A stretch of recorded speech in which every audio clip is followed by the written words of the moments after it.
Welcome, here I've got CUBOT P40 and I'm gonna show you how to turn on and off the camera mirror effect at this device.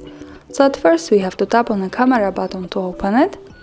And for now we are in the standard photo mode with the back camera. To get access to the mirror effect we have to change the camera to the front one.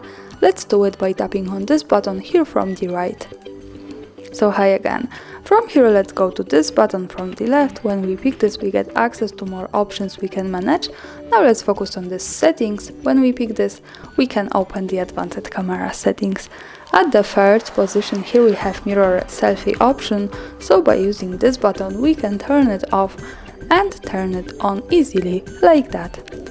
And this is how it works here. Thanks for watching, subscribe our channel and leave the thumbs up.